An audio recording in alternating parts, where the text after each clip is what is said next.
கடந்த 11/8/2023 நமது பாராளுமன்றத்தில் மத்திய அரசு திடீரென ஒரு 3 சட்ட திருத்தத்தை கொண்டு வந்து அன்றைய தினம் மஞ்சள் புகை வீசப்பட்டிருந்த நேரத்தில் 146 எம்பிக்களை சஸ்பெண்ட் செய்யப்பட்டு இருந்த சூழ்நிலையில் இந்த 3 சட்டங்களையும் எந்தவித விவாதத்திற்குமின்றி சட்டமாக ஏற்றுக்கொள்ளப்பட்டு ஜனாதிபதி ஒப்புதலுக்கு அனுப்பப்பட்டு அவரும் கையெழுத்திட்டு இன்று 1/7/2024 முதல் இந்த 3 சட்டங்களும் நடைமுறைக்கு வந்திருக்கிறது. இந்த சட்டத்தின் பெயர் முதலில் விவாதத்திற்கு உட்பட்டது மற்றும் சட்டத்தின் பல ஷரத்துக்கள் நமது சாதாரண பொதுமக்களுக்கு மிகவும் பாதிக்கக்கூடியது என்பதை வந்த பின்னாடி தான் தெரியுது.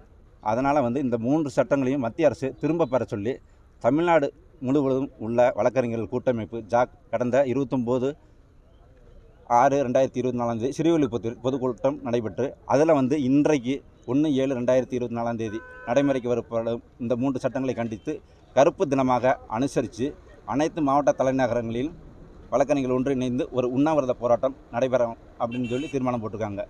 இது இல்லாமல் நாளைக்கு 2ஆம் தேதி அனைத்து மாவட்ட வழக்கறிஞர்களும் ஆர்ப்பாட்டம் செய்வது என்று தீர்மானிக்கப்பட்டுள்ளது. மூன்றாவதாக புதன்கிழமை ஒவ்வொரு மத்திய அரசு அலுவலகத்தையும் கண்டித்து இந்த சட்டத்தை திரும்ப பெற வலியுறுத்தி ஒரு முற்றுகை போராட்டம் நடத்துவது என்றும், திங்கட்கிழமை 8/7/2024 திருச்சியில் மாபெரும் பேரணி மத்திய அரசு திரும்பி பார்க்கும் வழி செய்வதற்கும் ஏற்பாடு செய்யப்பட்டுள்ளது.